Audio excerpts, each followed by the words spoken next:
Welcome in to the PHNX Suns postgame show brought to you by the DraftKings Sportsbook app, America's #1 sportsbook app. Don't forget to subscribe wherever you get your podcast and leave us a 5-star review. I'm Lindsay Smith here with Gerald Bourget, Saul Bookman, and Espo. And the Phoenix Suns just took down the LA Clippers 112-95.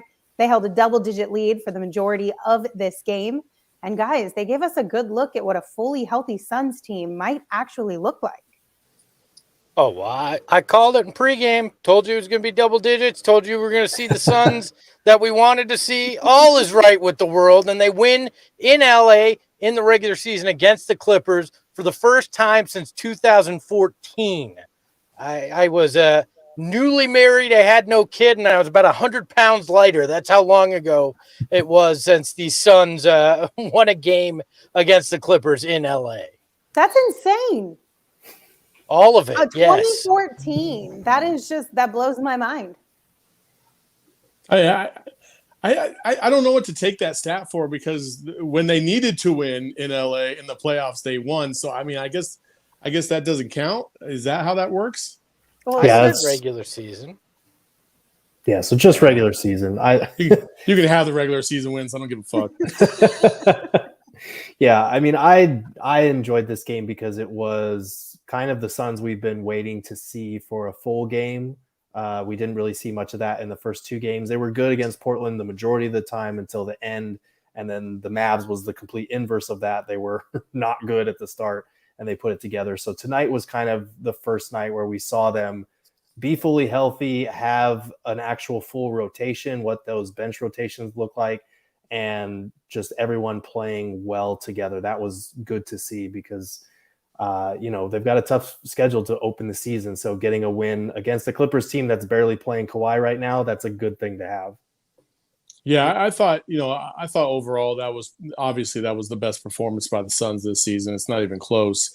And mostly because of what we saw from guys 1 through 10 in this one. It wasn't just Devin Booker. It wasn't just Chris Paul. It wasn't just DeAndre. It was a total team effort. And I actually think that the bench is obviously what kind of catapulted this win to another level for me. And I know we're going to get into that here in a second. I think one of my favorite parts about this win is our chat right now. Every single person in the chat is pointing out something that they really enjoyed from this game, and it's all completely different. Like you said, players 1 through 10, the defensive effort, just the energy. It's something different for every single person in the chat. And I think that's what makes this game so fun and so enjoyable, is that it was a well-rounded performance from the Suns. And that's something that you want. I mean, obviously it's still game 3 of the season, but the sooner you get to that well-roundedness, the better off you're going to be long run. Do I say it? Do I say it today? Have we seen enough? No. I will say it if we get to 100 likes on this video. Okay. I will say it. I'll give the people what they want, but they got to give us what we want first. All right. That's fair, I think. That's fair. Should we start with Devin Booker, though? I feel like we should start with Devin Booker because he started this game really hot, came out of the gates, had all the energy. In the first quarter, he had 14 points alone. He really set the tone in this game for the Suns. Yeah, I think, listen, Devin Booker is the catalyst of this group. Just like the other greats, right? Chris Paul and Devin Booker are like two completely different players in terms of how they approach the game. Devin Booker is the starter, and then Chris Paul typically had been the closer, right? And Devin Booker really – listen, the LA Clippers are a team that likes to try to intimidate you. They like to try and bully you. They like to try and be out more physical than you. And if you don't match that energy, you're fucking toast. And Devin Booker was like, nah, that shit ain't happening tonight. That's what I love about what Devin Booker did in the first quarter, specifically against the Clippers. Other teams, you can kind of get away with just kind of going through the motions in the first quarter, whatever. The Clippers will just try to bully you, and you got to match that intensity and that physicality right off the bat. Otherwise, you're in for a long, long night. Oh, he brought that big D-book energy tonight. And, it reminded me a lot of Bubble Book, right? Where he came out and it was like, I got this. This is on me. I'm gonna show these guys, Kawhi and PG, who's boss. And I love it. This is the kind of Booker that you're going to need all year. He's going to need to prove that he is 1A, that he's the alpha dog, that being a top 5 MVP candidate wasn't a fluke last year. That's what you need Devin Booker to do. And, we've seen it throughout these first 3 games, but tonight was that full, complete performance from Devin Booker.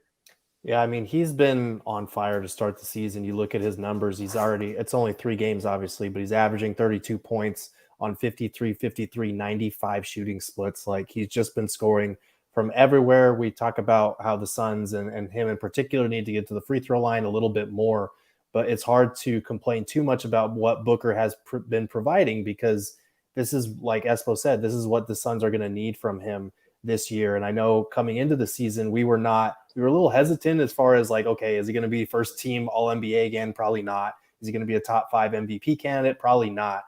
But if he continues to play at a level similar to this, he's going to be in the conversation, because with the extended offseason, he looks rested, he looks fresh, and he looks locked in to start this season. He told us last week, the offseason was almost too long, because at a certain point he was like, I'm not playing basketball. What am I doing? He looks like a guy that's definitely been waiting around to unleash some of this pent-up energy, and that can only spell good news for the Suns.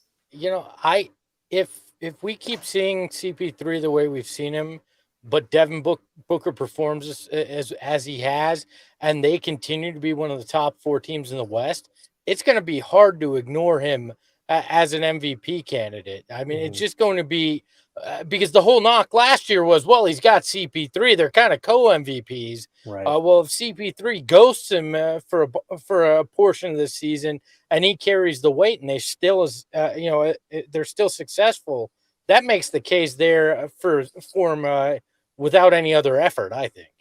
Right. And I do think we should note that while Devin Booker has been playing this well, it will be good to see what happens if he has an off night, because right now this team is very Booker dependent. And that's a good thing when he's playing at this level. But if he has, if he slides off a little bit, or if he has an off night, then I'm curious, okay, who is going to step up for this team? Because right now it is looking a little Booker heavy on the offensive side of the floor. And you also have to be cautious with that throughout an entire season, because we know Devin, I'm knocking on wood right now, but we know Devin has had issues with his hamstrings and things of that nature. You don't want to put too much on him either, even though he's younger and can handle that load much better than an older player like Chris Paul.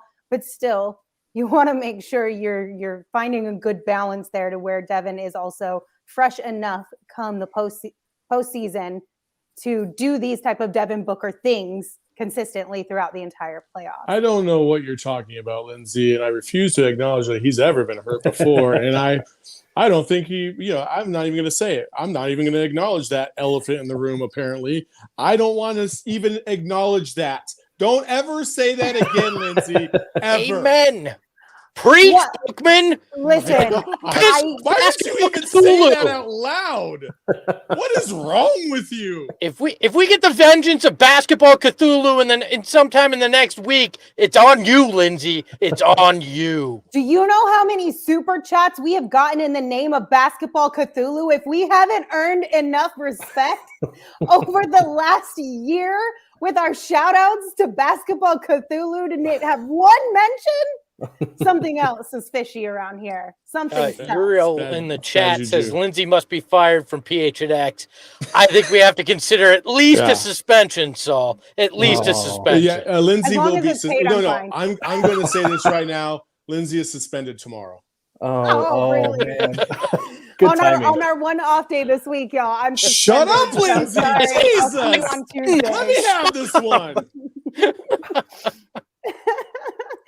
Okay, I'm sorry. Apologies. Basketball Cthulhu, basketball gods. I apologize. Please forgive me.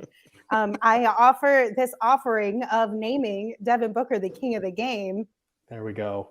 For your forgiveness. Devin is our king of the game because he had 35 points tonight. He also had 4 assists, 1 rebound, and he was 5 of 9 from deep. Congratulations to the one and only Devin Booker for being king of the game twice already this season. Which I believe means he gets a free cheeseburger if he buys like a drink at Carl's Jr. tomorrow, right? I don't know. Correct, which has nothing to do with us, but congratulations, D-Book. I just want to say we're 3 games in, and I have never seen the crown placement so immaculate as it has been through 3 games on this show. So tip the hat to one Emma, who's come in and just made it very clear what the standard is. So. Yeah, I guess he wants a crowner. Nice, Emma. Good job. Congrats to you. Also, we should have listened to Espo tonight when we were placing our bets on the DraftKings Sportsbook app, because he was the closest to guessing the score tonight. He had Suns by 10. Obviously, the Suns were able to accomplish that. Vegas was way off on their odds, but if you guys want to get in on the action on the DraftKings Sportsbook app, it's a lot of fun. We highly recommend you download that and sign up using the promo code PHNX, because when you sign up using that code, you can make any $5 NBA moneyline bet and get $200 in free bets instantly if your team wins. You can also boost your winnings up to 100% with DraftKings stepped-up same-game parlays. It's really simple. Like I said, just download that DraftKings Sportsbook app, use promo code PHNX, and you're going to have a lot more fun throughout the NBA season. And hopefully make a lot of money betting on Suns basketball. Just a reminder, minimum age and eligibility restrictions apply. See show notes for details. Let's see if I can Chris Paul this one. You know what app you should not download right now? What's that? Come on, guys. Valley Sports. Yeah! Wow. They were very Chris Paul. They left it short. Oh my! No, I was throwing you a lob for you to dunk. That's what I meant by Chris Paul. Okay, I got you. I was trying to give you an easy one, like I was serving it on a platter.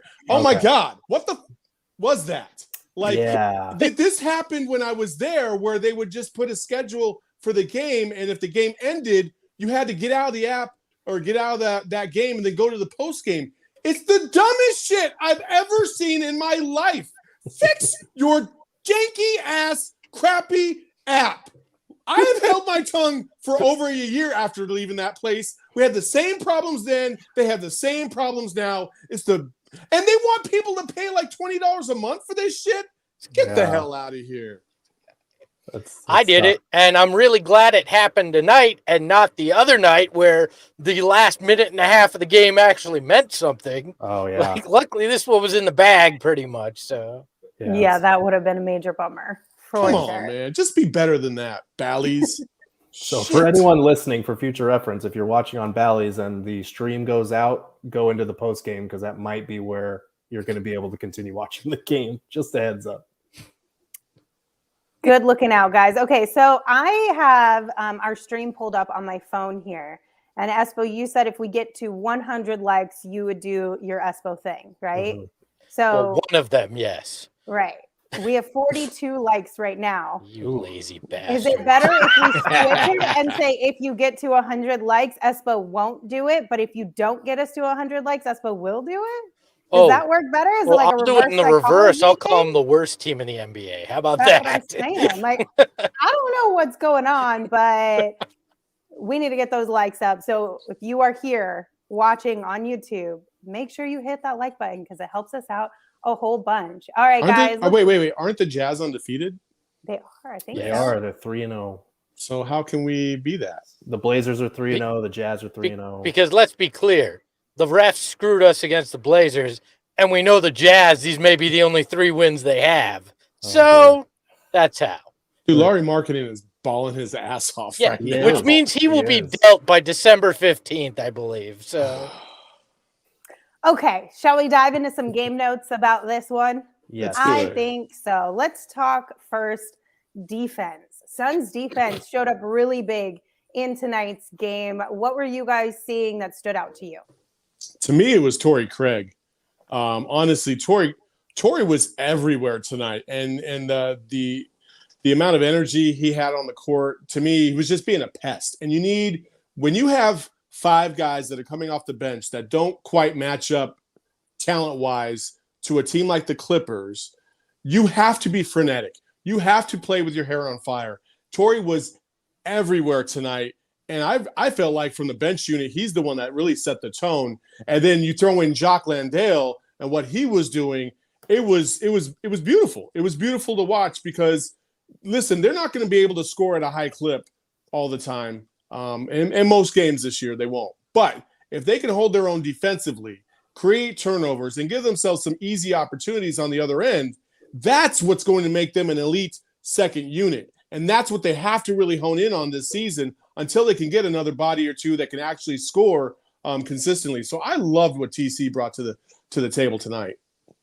Yeah, I'll give you it, because I was at the point where I was like, all right, I've seen enough of Torrey Craig in these lineups in 2 games. Let's kind of mix it up, see what else we got. But he came through tonight. When he got those open looks from 3, he connected on them. But, I accept no substitutes. The real thing to me is Jock Landale. Landale's landing is selling quickly, and I recommend you get in on it as we've been pumping it since, what was that, back in August that we've been pumping it since. His energy tonight was spectacular. His offensive rebounding, everything but his 3-point shot was just chef's kiss tonight from him. And if you get those kind of energy efforts from him, 2/3 of the time this season, you're going to be in a very good spot. I love watching what he's doing, and he plays smart, which is such a departure from what we saw last year with JaVale McGee. You're going to get sound fundamental basketball from Jock Landale. And he had that move where he did that spin move and got that dunk tonight. And I was like, ooh, it's nice too. Yeah. I mean, you guys are all bringing up points kind of like the chat earlier. Like, you could point to any individual player on the Suns and have something good to say about them tonight. Like, Cam Payne had the bounce back effort. But going back to the defense real quick, Suns only had 5 steals and 3 blocks, and they only forced the Clippers into 14 turnovers. So to be able to do that and still hold a team to 95 points without creating a lot of those defensive plays that you see in the stat column, that's really impressive. Like, they held them to, I think, 44% shooting, like 28% from 3. That's really good, just positional, foundationally sound defense that you're playing there. They were flying all over the place. They were making guys uncomfortable. And that's what you want to see, especially on a night where you're not creating all of those defense into offense opportunities. So really impressive effort from them. I think Saul's right. That did help set the tone. And Torrey did that for the bench unit for sure. So you love to see that, because like we've said, they might take a step back offensively this year just because they don't have the same depth as last year. But defensively, this group has all the right pieces to still be a top 5 elite defense in the league. Well, not only that, Gerald, but, they were so frenetic on the defensive end that they caused, some forced shots by the Clippers. And more importantly than all that is that they were solid on the boards tonight. Mm-hmm. They were really solid. They didn't give up too many second chance points. Really were there was some egregious things that we might get to, Cam Johnson watching Kawhi Leonard go right around him. But outside of that, I thought they were fantastic on the boards tonight. And not just the bigs, the guards, the forwards, they all were attacking the glass. I think Cam actually had just as many rebounds as anybody in the first half. So again, it was a total team effort in that. And you don't need steals or blocks all the time. You just need a frenetic pace to be able to throw the other team off enough to be able to really extend your leads. I really like that we saw the defensive effort from every single person tonight for the most part, because late in the third quarter, midway through the third quarter, there was a point in time where the Clippers tried to come back and they got it a little bit closer, I think, to they cut the lead to 10, right? Mm-hmm. But the Suns still stayed solid. They kept them at bay, and they went into the fourth quarter with a 14-point lead. And majority of the guys to start the fourth quarter were all legitimate bench players or second unit players. And I think the fact that they were able to not allow the Clippers, who did build up a little bit of momentum there, to find even more momentum and get this game closer than what it was at that 10-point lead, that's huge. That's so important, I feel like, going into the fourth quarter, being able to rely on those guys defensively. Because like we were saying a few weeks ago or just a few days ago, we know that that second unit is not going to be an offensive juggernaut. But if they can defensively just hold their own and not allow teams to get back into games, that's going to be critical for this Suns team. Yeah, I like what the comment here we have. This team has grit. Don't know the last Suns team I can say that about. I think they've had some over the last few years, but I do like that they got a bunch of guys that aren't afraid to just get out there, crash the boards, and try to play some defense. We've knocked on this bench a lot, and bench scoring will always kind of be a problem throughout the season, I think. But I don't think you can question their hustle and their willingness to play defense on this group. I don't think there's ever going to be a question about that with this bench. Mm-hmm. All right, we have a couple super chats. So Thomas Dennett, I can't read. Thomas Dennett sent us a sticker. It's like a little pink dancing person. Thank you for your super chat, Thomas. And then they also sent us another super chat, said, was never impressed with that Lakers win, too close. Thank you, Thomas, for your super chats. We appreciate you. All right, you guys want to talk about the three-point shooting now? Nope, not yet. Espo. We got 100 likes. We did. We got 100 we got likes. 103. People. There is a 6-year-old sleeping about 3 feet from me, so open up those let all pipes. hell loose. Open up those pipes. Let's go. Phoenix Suns are the best team in the NBA. Suck it, Paul George. Suck it, Kawhi. Suck it, Steve Ballmer. I could hear this man taking the headphones out. Well done. Good job, Espo. You've been waiting all off season for that. We have. It's been a long time since we've had one of those. So shout out to you guys for getting us to 100 likes so that we could have that fun moment here. Shout out to Big Wheels coming up with my favorite saying here too. It's Jocktober, baby. So pour that jock tail and enjoy your evening, everybody. Andres in the chat said, so loud audio cut out. LOL. It could have just been his Wi-Fi, but who knows? All right. Now you want to talk about three-point shooting? Yeah, let's do it. All right. Let's do it. So the Phoenix Suns were 15 of 42 for the night. In the first half, they were 9 of 23. Now, obviously, all of them didn't fall, but the amount of attempts they took tonight was drastically more than what we've seen in the first two games. They had 22 attempts against the Mavs and 27 against the Blazers. Again, tonight they had 42. What did you guys think about the three-point shooting tonight? I thought it was consistent. I thought it was, it was much needed when they needed it, to prevent some long Clippers runs. I mean, the Clippers were never really in this game. Let's be honest. I know they cut it to 10 at one point, but it just never felt like it was about to get out of hand. What I love about EJ doing these games is he can tell you, and he knows, like, hey, because we were all thinking it, like, at halftime this is cool, but they could easily come back if everything goes right. And I thought the three-point shooting was just enough to really kind of thwart every single rally that the Clippers were trying to put out there. So I thought it was consistent, and I think they don't need to be on fire from three. They just need to be a threat enough to be able to open up things and especially have the lanes to either drive or get DA the ball down low, and that's what happened. Right. I think you look at the attempts, and it's 42. Like, that's way more than the first two games, and it was 10 more than the Clippers took tonight. They didn't shoot a blistering percentage from three. They shot under 36%. I think it was like 35.7 or something like that. But because they took so many attempts, it didn't matter. At a certain point, the volume of that shot outweighs it as long as you're not missing a ton. And this team is too good of a shooting team to not get up 35, 30 attempts at least on a nightly basis. So it was good to see them do that. It was good to see them generate so many corner threes, because a lot of the ones that Torrey Craig was making were corner threes. Cam Johnson hit at least 3 corner threes tonight. Like, those are the easiest, most efficient shots from three in basketball. You got to take a lot of those.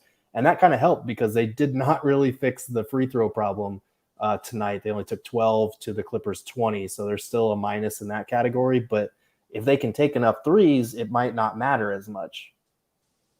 Well, Gerald, to your point, I'm sorry, real quick, Espo. To your point, EJ pointed out one thing about Mikal.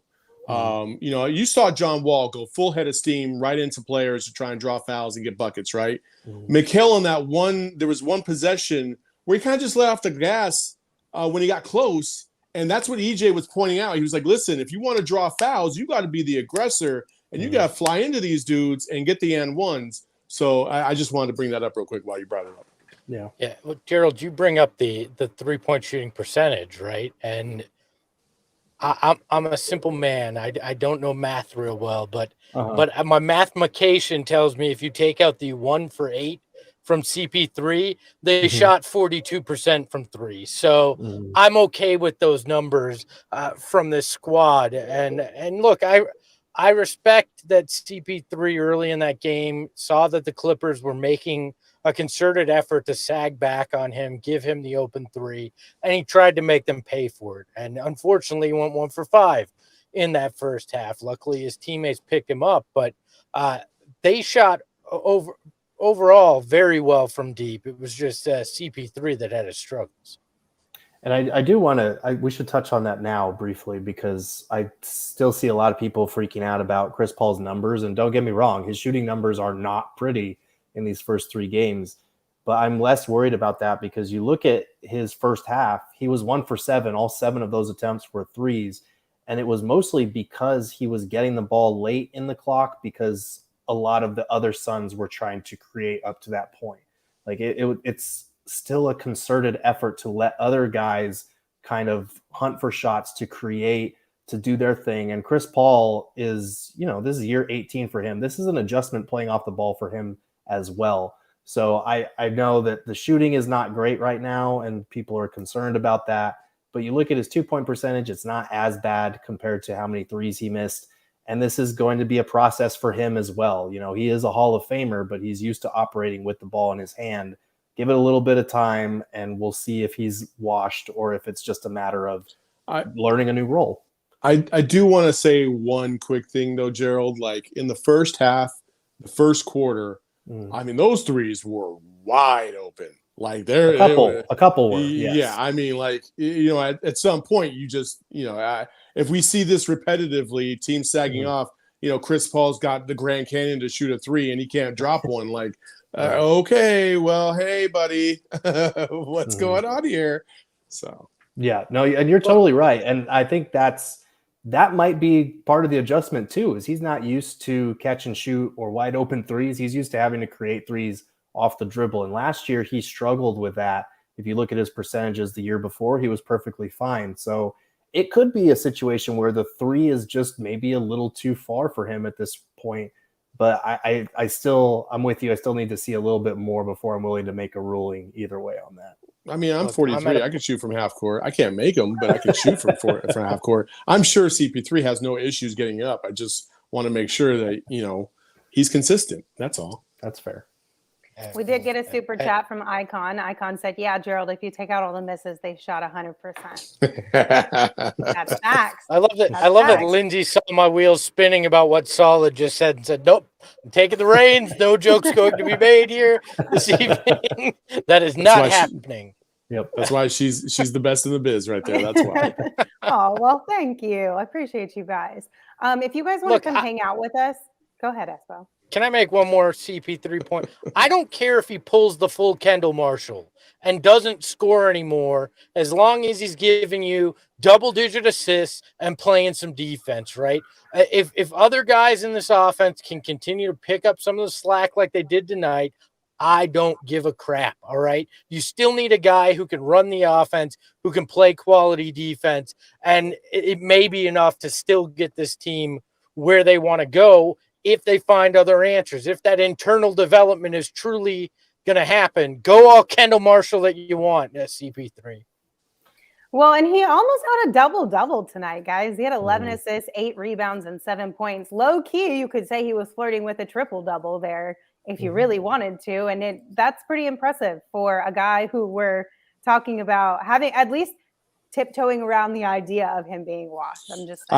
I remember a guy that's wise beyond his years saying, if ifs were a fifth, then we'd all be drunk. So whatever. It's 10 o'clock at night. There's nothing wrong with being drunk, okay? I'm just saying team high plus 15. I'm just going to throw it out there. Throwing it out there. Just going to throw it out there. It's all right, well, math. time. If you guys want to come hang out with us, we would love to hang out with you and talk Suns basketball. And you can do that this upcoming Wednesday, as all of our shows here at PHNX are going to be live at the Four Peaks Brewery for our last Wednesday of the month. This is at their 8th Street Brewery down in Tempe. And while you're there, you can also enjoy $3 Kilt Lifter and Wow Wheat Pints when you mention that you are there with PHNX. Come hang out with us. It's always a good time, good food, good drinks, good people. Honestly, what more could you ask for on a Wednesday to help you make it to the end of the week? Also, the Coyotes play their inaugural home game at Mullet Arena this Friday. I think that was last Friday, isn't it? That was 2 days ago. No, This Friday. It's this Friday. Oh, that was the October away game? 28th. Okay, just making sure. I was like, wait, hold on. Did I already miss the home game? Sorry about that. The Coyotes do play their inaugural home game at Mullet Arena this Friday. Join our PHNX Coyotes crew at Four Peaks for our tailgate/watch party. It's free to enter, and you can enjoy $3 beer specials and watch on a 20-foot jumbo screen. Register through the link in our show notes. You must be 21 years or older, and we ask that you enjoy responsibly. I know we had a game on Friday, and I said it, and then I'm a little confused as to what day it is. Lindsay didn't watch the hockey when she worked for the team. Do we really think she's watching it now? I really love the Coyotes, but I don't pay attention to them now that we're covering basketball, because it's just too hard to balance both of their seasons and really invest in both of them equally. All you gotta do is look at a box score every now and then. Yeah, but that's not as fun as watching the games. Too much investment, Saul. Too much. My God. You heard it here first. Lindsay Smith does not like PHNX Coyotes. We're gonna have to At least Adam. At least Adam. Damn. No, you know what it is. What? You want to know what it really is? What? It's because more furniture makes me so tired when I sit on it, because it's so comfortable that I just doze off when I sit down to watch a game that I don't really have to be like full-blown paying attention to. So I just fall asleep so peacefully, because this furniture is just chef's kiss. It's top notch, you guys. Oh man. We just got rope-a-doped. We really did. We really did. And you guys can spruce up your home during More Furniture's fall sale at morefurniture.com. Plus, you'll receive a $100 gift card for every $1,000 you spend. Why is your hand out there? What's over there? Why do you have your hand? No, it was just like a little like QVC or what, you know what I mean? Like, this is where you pop up like all the information on the screen. And here, what he won. Oh man. Oh no. Hello said she had me in the first half. Got him. Got him. All right, guys. Let's continue on talking about this game. I know we talked a lot about the bench, and we did mention Jock Landale a little bit, but do you want to give him a few more minutes in the limelight and maybe highlight a few of the things that you saw from him that really stood out? Yeah, I mean, offensive rebounding. Jock Landale, I mean, I know we gave him a little bit of crap for the offensive rebound he got in overtime the other night in the missed putback, but the guy is so good at just positioning himself for rebounds and trying to figure out where the shot's going to be missed. Okay, I think our friend Tom Leander took it a little far at halftime, where he said Dennis Rodman in the same breath as Jock Landale. I'm not quite there yet, but I will say, hell of a rebounder, has the instincts, and I love that about him, because that's something we've talked about. If this team continues to lose the rebounding battle, they're going to have a lot of difficulty in winning games. Tonight they won it, and Jock was a big part of that with 10 of them. Well, Jock brings a variety of different things to the table that I don't think we've really had behind DeAndre Ayton ever. Even Rashawn Holmes, who was very active on the boards, wasn't as fundamentally sound on the perimeter as Jock is, wasn't the playmaker that Jock is in terms of facilitating to others. And his energy is infectious, obviously. And I think teams are starting to find out, oh man, I'm sleeping on this guy. He doesn't look like he's like the most athletic guy, but he really impacts shots at the rim as well. He did that multiple times tonight. Jock, to me, it might be the best backup big in the league. I don't know if that's really even I don't even know if that's really a stretch at this point. EJ's sitting there saying people are going to be stunned when they really figure out who this kid is and what he's all about, because he's that damn good. He's not a role player. He's a key player for this team. Fuck yeah, Jock. Get some. I'll say this. There is one big man that we saw the other night that is a better backup big man, but that's only because his coach is stupid enough to put him on the bench and not start him, and that's Christian Wood. He should be the starter over JaVale McGee, and then your comment would be correct there, sir. Well, Christian Wood had one good game. Fuck Christian Wood. Yeah, I mean, look, like Jock, this is kind of the vibes that we had coming into training camp, but based on what everybody on the team was saying about him, how they were impressed with what he had shown in practice and whatnot. And we didn't see a ton of it in the first 2 games, but I think tonight was the first night where we really saw the type of impact that I think we'll be able to expect from him on a regular basis moving forward. You know, those 10 rebounds led the team in just 17 minutes off the bench. Like, he's very active on that front. He shot 4 of 6 from 2-point range, 0 of 2 from 3. But once those 3s start falling, that's going to open things up even more for that second unit. He hasn't really shot the ball well from 3 so far. Guys have been talking about how well he shoots it in practice. And I think Jock, he had said, like, on this team, this is the most open looks he's ever had on a basketball team in general. So I think once he gets more comfortable, more acclimated, those are going to start falling. And that's really going to take his impact to the next level off that bench. When we lost JaVale McGee, I had a lot of people asking, like, who would fill that energy role that he kind of brings? Mm-hmm. And it's obviously the same question that we talked about Jay Crowder, but specifically we're going to talk about the center position here.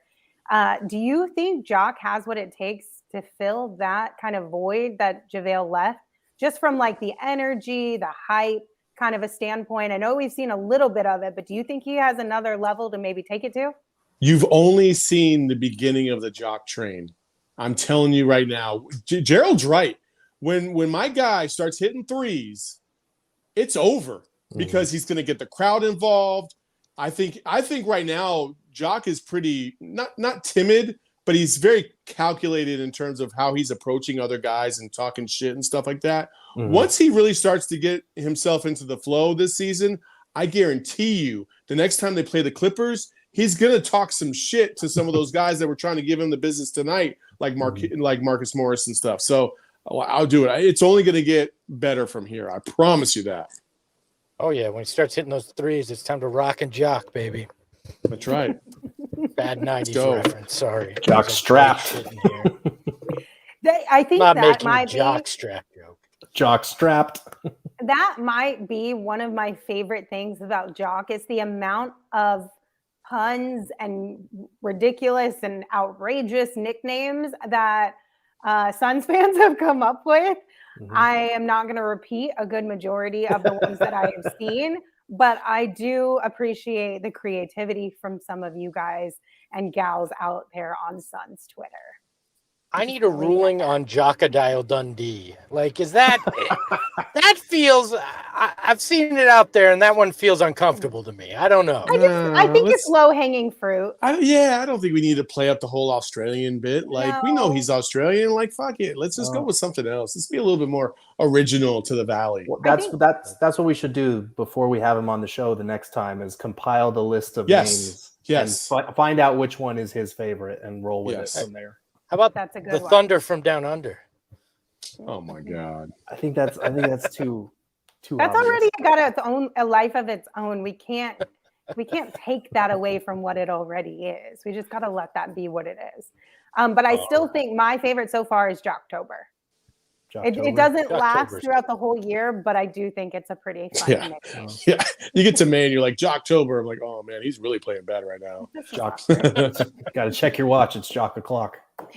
All right. We also have to talk a little bit about Cam Johnson because obviously there was a little bit of concern as far as the potential, how injured, how not injured is he. He did play tonight. When he was out on the floor, of course, he did get into foul trouble there for a little while and was on the bench. But when he was on the floor, what did you guys think of Cam Johnson tonight? 3-point shooting. Yeah, 3-point shooting, tremendous. Yeah, I mean, you guys have a lot to say about this. Well, I will say this too. Like I said, I didn't want to go negative or anything like that, but I did feel like he had one too many lapses on defense. Yeah. For my liking, there was obviously the 3-pointer in the corner by Kawhi that he didn't block out at all. Kawhi got his own rebound and then got an and one, and then a backdoor cut that was just so blatantly obvious from the corner right behind him for a layup. Like, you got to be better than that if you're Cam Johnson in your fourth season as a Phoenix Sun. Like, you just, especially defensively, like, you just can't let up like that against a good Clippers team. And listen, the Clippers are going to play better the next time they play the Suns. They're going to shoot better the next time they play the Suns. So those small little things, uncontested shots or giving up offensive rebounds on your own man, like, that can't happen. Outside of that, I thought Cam provided good energy. He shot the ball extremely well. And I mean, those were no doubter threes. They didn't even hit the rim, it seemed like. So it was good to see him get back into the flow of things on that side. And I'm sure he's just kind of getting back into the groove because it's been an inconsistent start to the season so far. Right. I think the fouls especially were the case of somebody who is still adjusting to being that starter. And a couple of the fouls that he committed were just bad ones where he kind of hesitated. The one that you mentioned where he didn't box out and Kawhi got the offensive rebound and he got caught on the up fake. There was the other one, Kawhi's first bucket of the game, that was the and one where Cam like kind of half-heartedly fouled him but didn't actually like stop him from getting the ball up. Those are things that are like moments of hesitation in your mind that you just kind of need to get used to. Okay, yeah, I am the starter. If I'm going to foul, I better foul. Like, those are things that I think he'll get better at. Defensive rotations he'll improve with. But yeah, I think the impact overall was obviously positive. He knocked down a bunch of corner threes. He's a good shooter. We all know this already.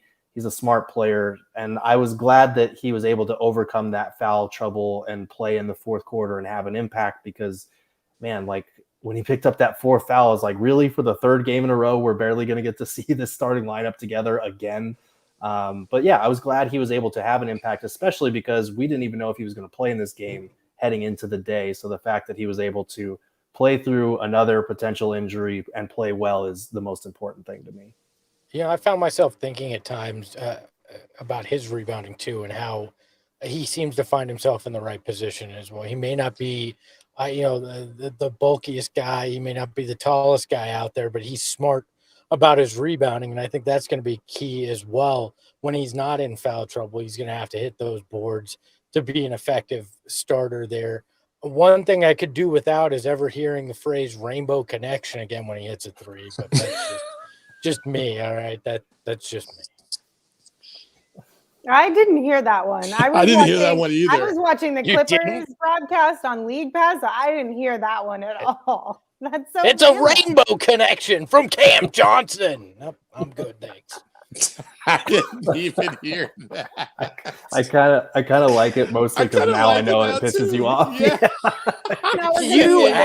On a regular basis. We're gonna get a graphic made. Yeah. Yes, sir. Every time, we're gonna get a graphic made. It's like a what do you call it? A My Little Pony. He's just gonna shoot it. It's just like with like stars and rainbows and shit. Hell yeah, let's do it. It could be like the more you know graphic, and it'll just be the basketball with the rainbow. The more you piss off Espo. Thank you for outlining what we need to do. There you go. Perfect. This is great. Even when we are poking fun at him, the creative genius cannot stay hidden. He's got to let it all out. Shout out to you, Espo. There's your flower for the night. All right. So we have a new segment. It's called By the Book, Man. And this is where Saul Bookman decides he wants to talk about a specific topic from the game. And Saul, tonight, your topic surrounds DeAndre and what you got for us. Yeah, so I have a more full breakdown tomorrow.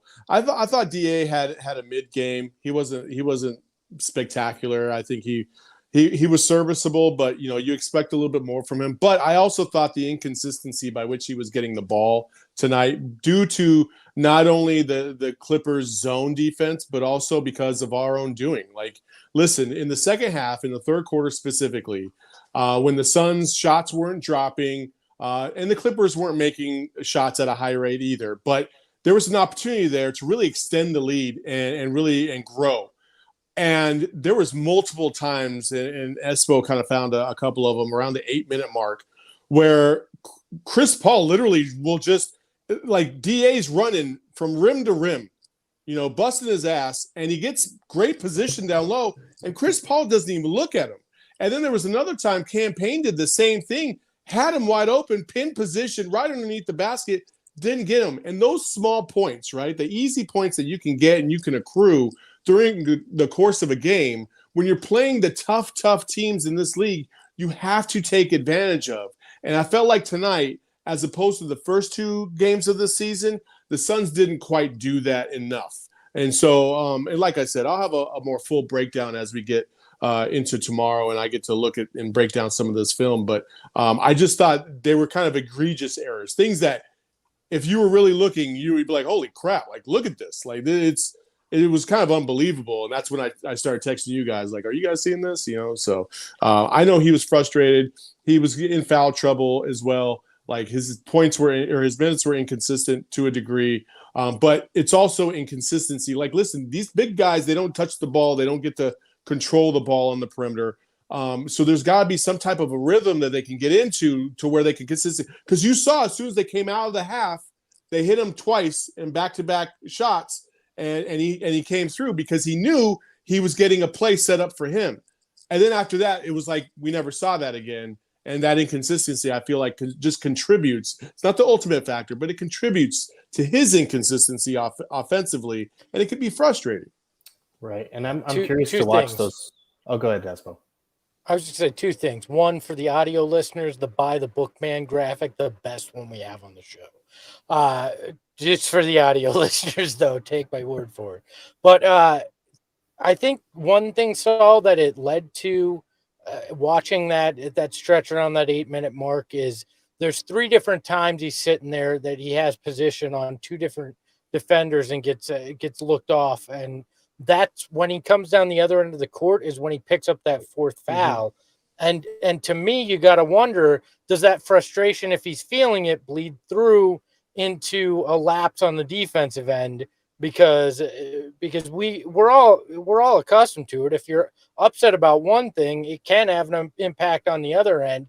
He kind of gets that ticky-tack foul. He has to go to the bench. It throws everything off there. Gerald, sorry for interrupting. No, you're fine. I am curious because, like, I always like to watch these games back, and I truthfully didn't notice when Saul was texting the group about it. I was like, I didn't notice. So I am curious to see how, like, egregious it was, how the Clippers were playing defensively, because it's one thing if you look a guy off. It's another thing if you've got Paul George and Kawhi Leonard in your face, because they are. Gerald, these ones were literally, they were coming off the break or steal or something like that. And, they have the number and they just, for whatever reason, didn't do it. Okay. Because I know in the 4th quarter when they started with that DA and all bench lineup, that was when I kind of noticed that they weren't getting him the ball because, I mean, they kind of just didn't really have the creator for it outside of Campaign. And that felt pretty glaring to me because if you're going to have an all bench lineup with DA, you better get it to the best player on the floor on your side and set him up for looks. That should be the key there. But overall, I think, like, obviously we're talking about a stretch of plays where the Suns need to improve, where they can be better in terms of extending that lead because that was kind of the catalyst for allowing the Clippers back into that 3rd quarter. Overall, the ball movement was good tonight. I like that they took a lot of threes, but if you can add that component to it, then you have a top 5 offense, even with the bench concerns that we have. Yeah, listen, like this by no stretch, obviously they won the game. They won it easily. They had full control of the game. But you could have seen a scenario where in that little run, that little stretch, you let the Clippers completely back into the game. And it's because you missed out on opportunities like this. And I know Monty's going to look at the tape and say, all right, these are points of emphasis. These are points where we could have taken advantage of that were high percentage value for us. Mm-hmm. And we can't miss those as we get longer into the season and we really play, when we get to the playoffs, you can't miss those opportunities. That just can't happen. And if you want to win a championship, you damn sure can't miss those opportunities. And this is just a learning point, a learning opportunity that I'm sure they'll look at the tape and recognize. Yeah, our friends in the chat from the Aussie Suns fan pod made a good point, though. Book did go kind of all Armani mode, and so you didn't need DA as involved, So I get it in these situations, but I also understand in totality, this wasn't a game where you had to just pound it down to DA at times, like we saw at times in game one and a few times in that second game. This was one of those nights where it was pretty obvious Book was going to carry the load offensively. Sure, he was going to carry the load offensively, but we also need to realize that he had 14 in the first quarter, and then he had 21 for the remainder of the game, right? So you're talking about 7 points a quarter after that.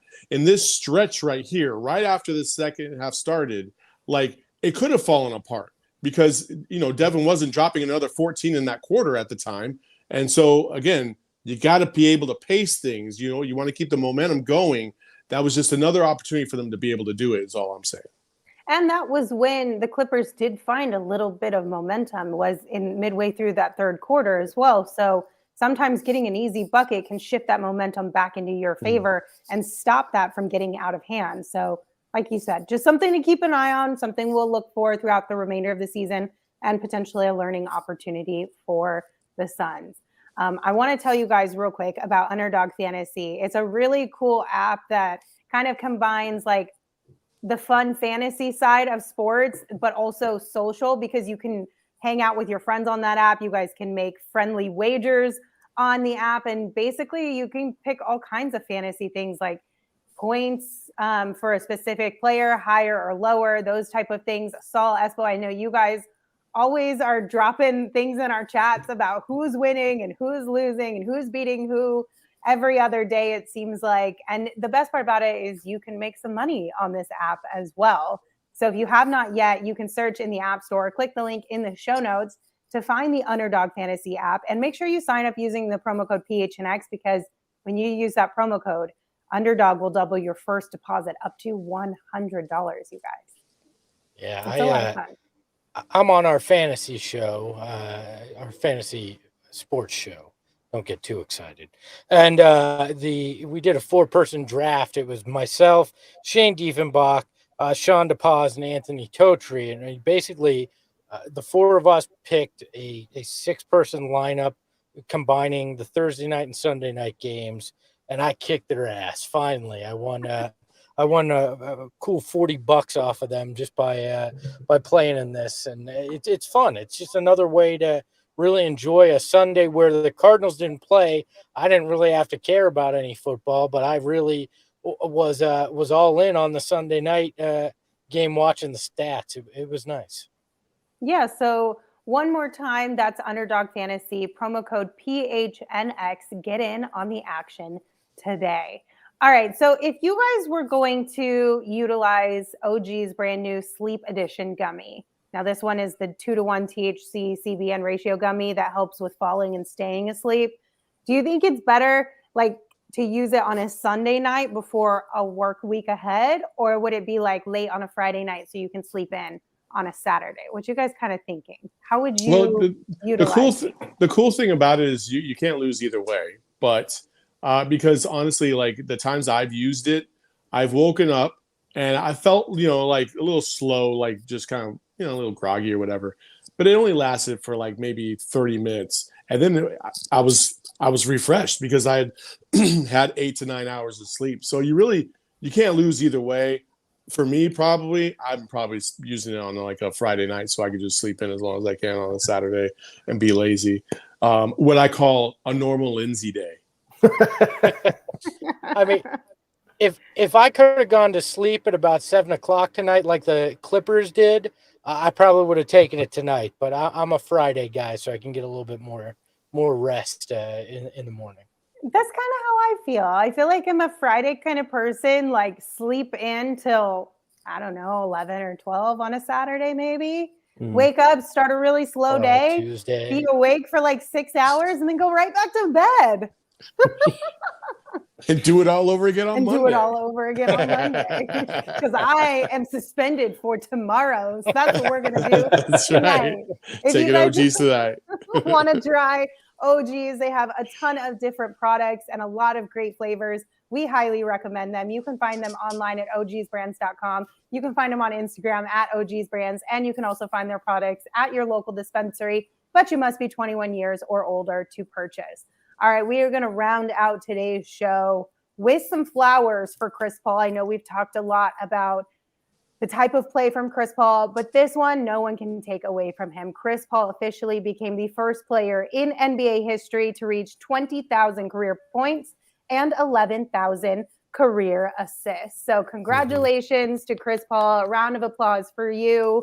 A phenomenal milestone. And I think it's important to remember that regardless of how you feel about Chris Paul in this moment and in this time, you can still appreciate the totality of his career and what he's been able to accomplish. And also what he's been able to accomplish as a Phoenix Sun as well. He's done a lot for this franchise and this team. We got to remember that as well. I thought he was the third player to do that. No, first player in NBA history for the 20,000 points and 11,000 assists. He's the third player reaching 11,000 assists. Gotcha.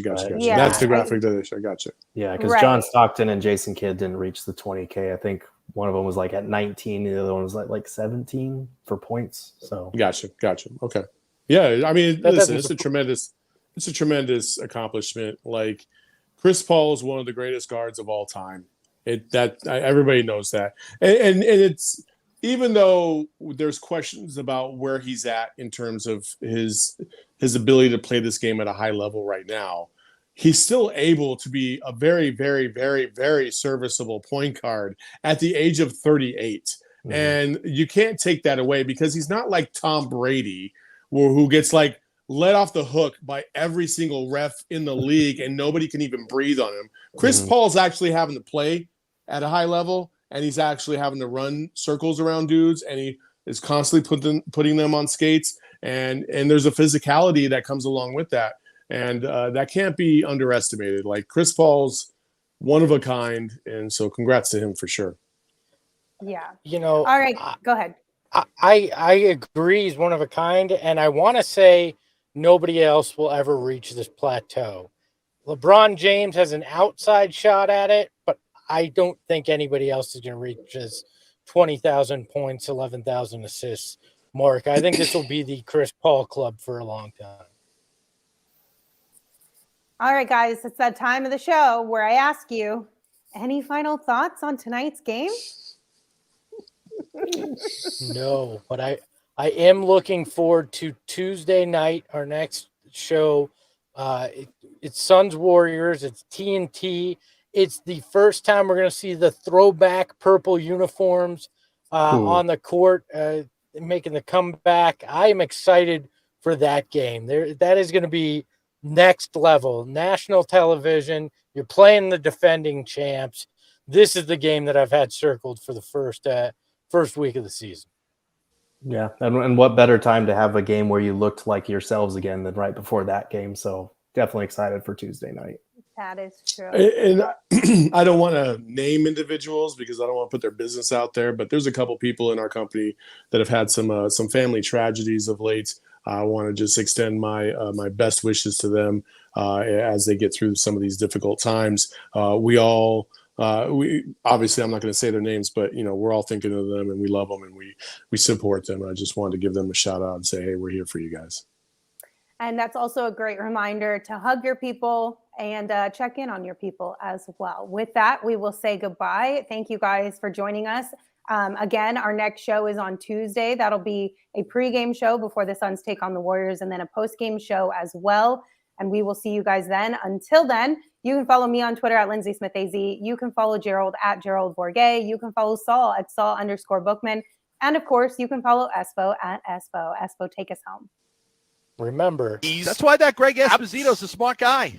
Oh my God.